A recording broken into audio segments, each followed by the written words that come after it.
Bonjour chers tous, cette semaine, Si j'étais un homme. Non, moi je suis très bien comme ça, c'est juste le titre de la nouvelle comédie très réussie d'Audrey Dana. Puis nous évoquerons Lion, un drame 5 étoiles sélectionné aux Oscars. Noce est un drame très fort qui arrive en salle cette semaine, autant que Fences réalisé par et avec Denzel Washington. Enfin, quelques brèves et nous nous quitterons sur une sortie vidéo, La fille inconnue des frères Dardenne. Je m'appelle Jeanne Clairet, je suis architecte en bâtiment. T'es perdu ou quoi? Voici mon collègue, Un suppôt, une tisane, et puis hop, on s'y met là, Jeanne. Hein. ma super voisine Marcel, et enfin, ma raison de vivre, mes 2 enfants, et bien sûr, le papa qui va avec. Oui, tout pourrait aller pour le mieux pour Jeanne, à part quelques surprises de la vie comme... J'ai rencontré quelqu'un. Elle est enceinte. Je vais lui présenter les enfants. Quoi? Et on va prendre un avocat. Donc je pensais qu'une garde alternée... Pardon, Mais ce n'est pas tout. Le pompon, c'est l'arrivée de Pimpin.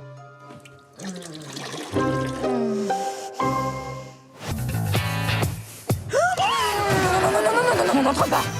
Laissez-moi. Une nouvelle comédie signée Audrey Dana après Sous les jupes des filles. Définitivement, il y a un voyage dans, on va dire, dans les sensations masculines, mais étonnamment, c'est en faisant ce voyage que l'héroïne principale va se rencontrer en tant que femme. Voilà, alors en fait, c'est apparu hier matin et en plus maintenant, ça fait mal. La comédie est très réussie enchaînant les situations gênantes ou délirantes sous l'effet des hormones. Attendez, madame, je vous aide. Qu'est-ce que tu fais là? Vous en voulez un deuxième? Je veux bien. Et voilà. Autre chose? Non, ça va aller, merci. Mais c'est la moindre des choses, mademoiselle. La moindre des choses. Elle m'a fait un sourire.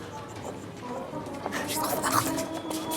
Jeanne, elle est hormonalement, en fait, c'est comme si elle avait, voilà, elle se transforme en adolescente de 14 ans, on dit ça dans le film, et donc elle est un peu focus. Ça va durer un petit moment, elle est un peu focus sur le... en fait, elle avait jamais remarqué les fesses de sa copine. Quelle meuf au monde a pas rêvé de savoir ce que ça fait d'en avoir une? Moi? Vas-y, saute. Si ça se trouve, tu vas mourir. Et lorsque l'amour s'en mêle par-dessus tout, c'est la perte totale de tous les repères de notre héroïne. C'est un vrai film de femme, écrit par une femme, réalisé par une femme, avec un personnage principal qui est un personnage de femme. Déjà, tout ça, c'est très rare. Mais en tout cas, c'est peut-être avec un petit film comme ça, puis un petit truc comme ça, plus un autre, que tout ça va devenir normal et qu'on aura notre place autant que les mecs. S'autoriser deviendra normal, voilà. Un film écrit par 3 femmes, mais avec un travail de recherche et d'interview auprès de la jante masculine qu'a conduit Audrey Dana. Aujourd'hui, il y a un gros déséquilibre dans la société. On ne parle pas d'intime, mais en revanche, on va sur Internet, on peut trouver les trucs les plus trash au monde.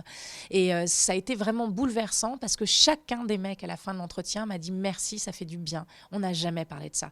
On n'en parle pas avec notre femme, on n'en parle pas avec nos potes, on n'en parle pas avec notre docteur. C'est la première fois et je ne sais pas pourquoi je me sens mieux, je me sens plus léger. Comme s'ils pouvaient déculpabiliser de leur désir ou de leur absence de désir, de leur, des parcours un peu bizarres et puis surtout de se rendre compte, grâce à moi, qu'ils n'étaient pas tout seuls en fait à se poser ces questions-là. Absolument pas graveleux, jouant tant sur la comédie que la romance, Si j'étais un homme offre un très beau moment de divertissement et pas seulement d'ailleurs. Mais elles sont obligées de s'habiller, Simon. À quoi tu joues là?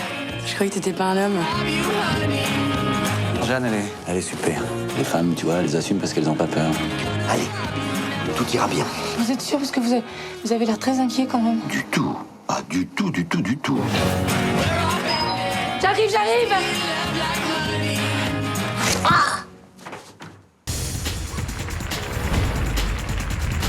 Je commence à me rappeler. Sarou. Nous sommes très fiers de toi, mon fils.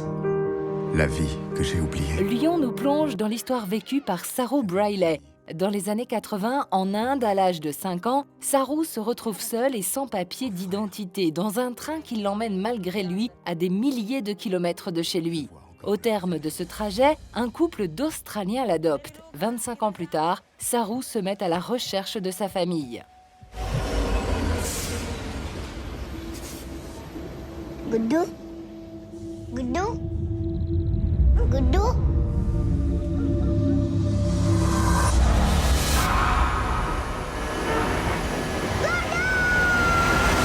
Lion a reçu 6 nominations aux Oscars 2017, dont celui de meilleur film, Pas mal pour le réalisateur Garth Davis qui signe ici son tout premier long métrage. Well, actually, we were at Sundance with Top of the Lake with Emil and Ian, and we're at some sort of after party. And Ian and Emil were standing there looking at me in a strange way, and they said, "We want to do another project with you." And I said, "Great, sure, but you know." And so they mentioned this story to me.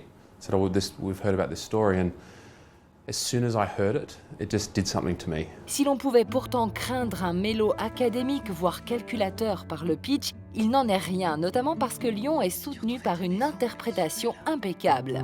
One love, one life.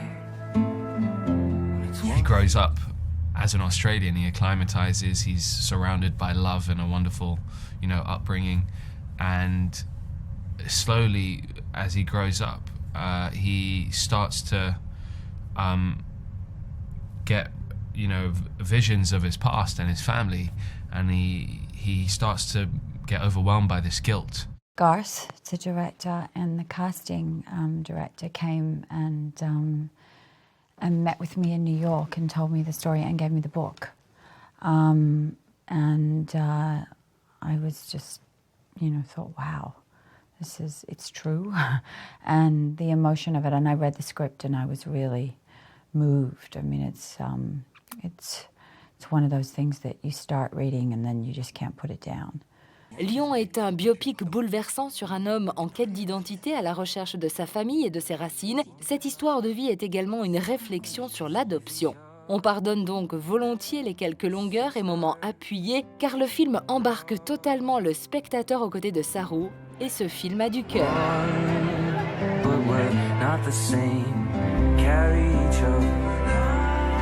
Toutes les nuits, je me vois marcher dans ces ruelles qui me ramènent chez moi. Et lui murmurer à l'oreille, je suis là.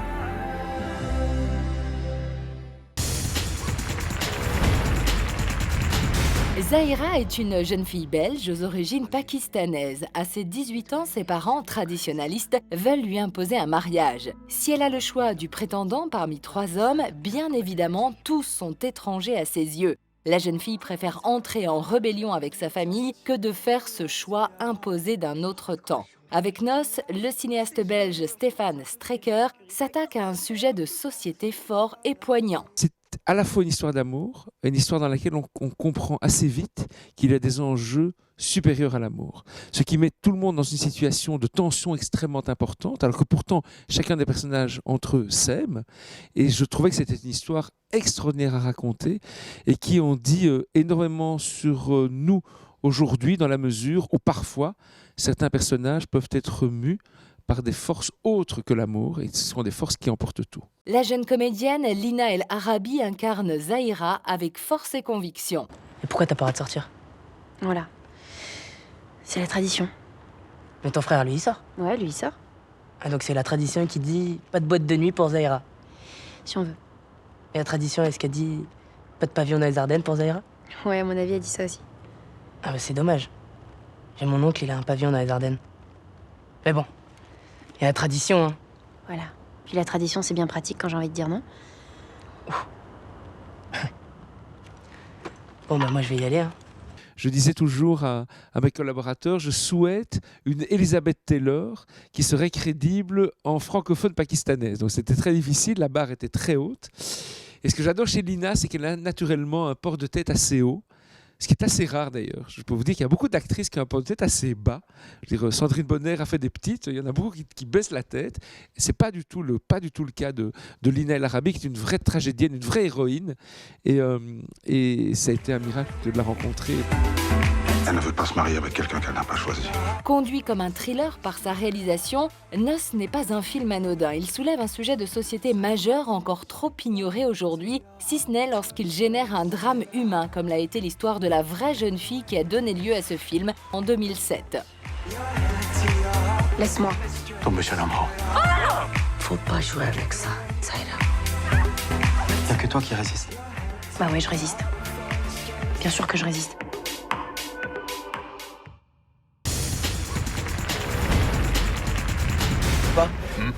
Je peux te poser une question? Pourquoi tu m'as jamais aimé? Troisième réalisation pour Denzel Washington. Fences nous conduit à Pittsburgh dans la fin des années 50. Troy, devenu cantonnier pour nourrir sa famille, vit sous le remords d'être passé à côté d'une carrière de joueur de baseball professionnel. Est-ce qu'il y a une loi qui dit que je dois t'aimer? Aucune. Non, aucune. Au fil des années, la relation avec les siens se détériore pour ne devenir que confrontation. Aussi longtemps que tu vivras chez moi, tu m'appelleras monsieur quand tu t'adresseras à moi. Oui, monsieur. Tu manges à ta faim? Oui, monsieur. T'as un toit sur la tête? Oui, monsieur. T'as des vêtements? Oui, monsieur. Pourquoi tu crois que t'as tout ça? Grâce à toi. Ça, je le sais que c'est grâce à moi. Mais pourquoi tu crois que t'as tout ça? Parce que tu m'aimes bien. C'est ça. Do what you do, and then you see, you know, how it affected you or what the feeling you got. I'm not trying to tell people what they should feel, but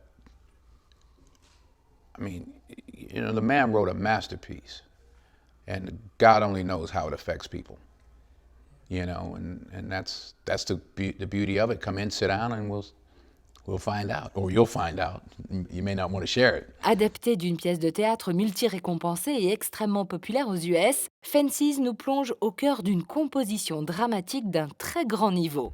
Un homme, ça doit s'occuper de sa famille. Tu vis sous mon toit, tu te remplis le ventre avec mon pain, tu dors dans mon lit, parce que t'es mon fils. C'est mon devoir de m'occuper de toi. J'ai des responsabilités envers toi. J'ai pas à t'aimer. Je t'ai donné tout ce que je devais te donner. Je t'ai donné la vie. I feel like the themes in Fences are about marriage. It's about identity. It's about parenthood. It's about father-son relationships. It's about lost dreams. What August did was he created exactly what Arthur Miller did in Death of a Salesman. Before that, the hero was the god, was the king. But he created the everyman anti-hero flawed.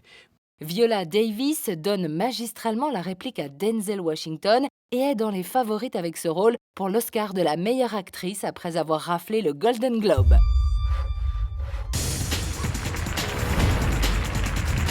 Avec Split, Night Shyamalan, le réalisateur du Sixième Sens, s'offre une consécration au box-office, véritable carton aux États-Unis, ce qu'il n'avait pas connu depuis longtemps pour un film oscillant entre thriller et horreur, et dans lequel un curieux personnage lutte avec une conscience envahie de quelques 23 personnalités. Il enlève 3 adolescentes et doit lutter contre les démons qui le composent. Tu pourrais nous aider, Hedwig? Ok. Il y a une fenêtre dans ma chambre. Tu veux bien nous la montrer? Regarde! Là, elle est fermée. Là, elle est ouverte. T'as cru que c'était une vraie fenêtre? Et que tu pourrais t'en aller? Nouveau film du cinéaste Lucas Belvaux, chez nous, a déjà suscité la polémique à plus d'un titre, en contant l'histoire d'une jeune infirmière populaire dans sa région du nord de la France, candidate pour le parti d'extrême droite. L'action nous entraîne dans la commune d'Hénard, dont le nom résonne étrangement avec celui d'Hénin-Beaumont.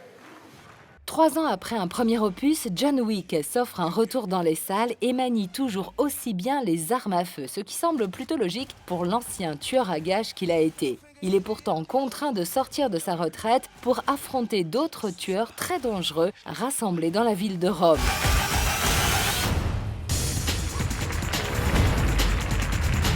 Bonsoir. Non. On n'ouvre pas, on a déjà dépassé d'1 heure. Présenté à Cannes l'an dernier et disponible désormais en DVD et Blu-ray, voici que La fille inconnue, la dernière production des frères Dardenne, nous entraîne dans le cas de conscience d'un jeune médecin qui n'a pas ouvert sa porte à une jeune fille en détresse.